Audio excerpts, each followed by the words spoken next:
Alright, so let's talk about Techno Police 21C.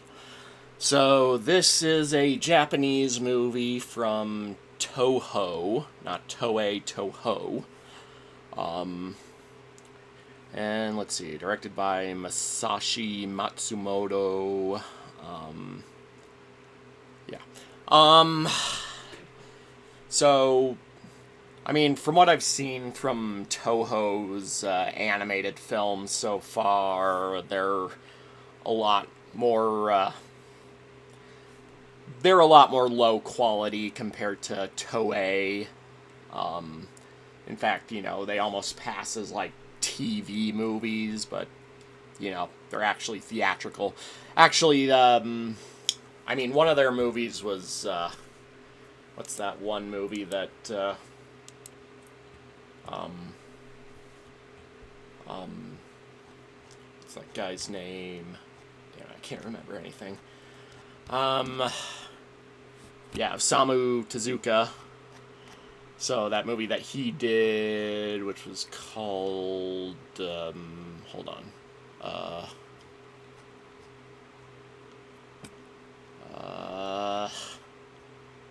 sorry, Phoenix 2772. That movie, that was, but they had a talented anime artist involved with that one,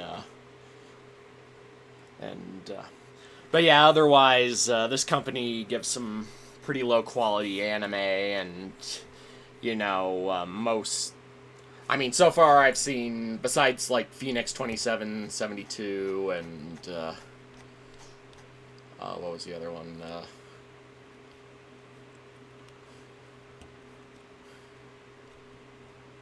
Hold on. Oh yeah, it was that Wizard of Oz movie. Yeah, for all these movies, the animation. Well, okay, again, the first one of the three, the Phoenix movie, the animation was good in that one. Or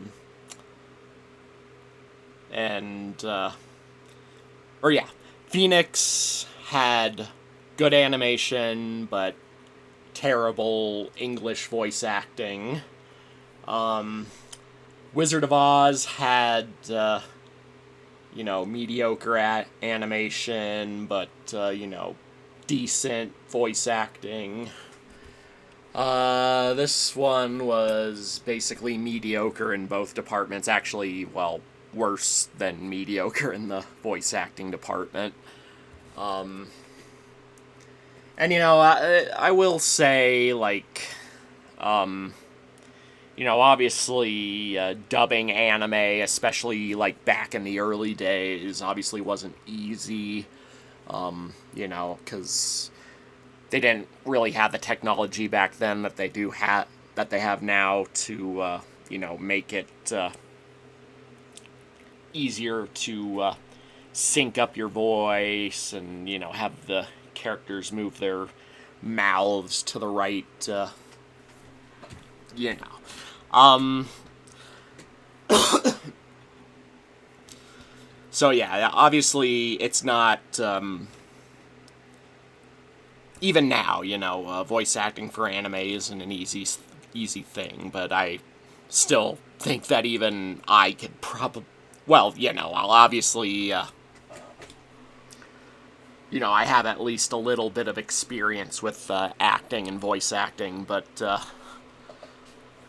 yeah, the problem is, it's just like the Phoenix movie where the, voice acting is just so flat and awkward, and hardly any of the voices sound right for the character that they're doing.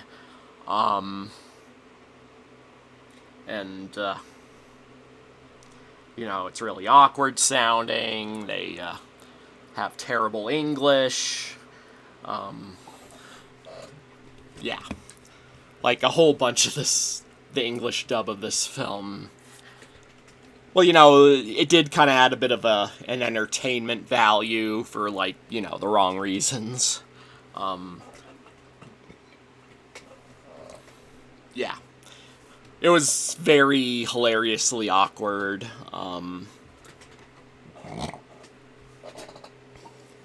Yeah. Terrible voice acting, obviously, at least for the English dub. Um, as for the movie itself, it's kind of your typical mecha anime. Kind of looked like it was supposed to be like, yeah, kind of looked like it was meant to be an attempt at, some kind of TV series pilot or something. But yeah, doesn't look like anything else came out of this would-be franchise. But anyway, the story is we have, a couple cops. We have an American cop named Ken, a Japanese cop named, Gora Kosaka, which is apparently, a feminine name, but, for us Americans, we wouldn't really know much about that.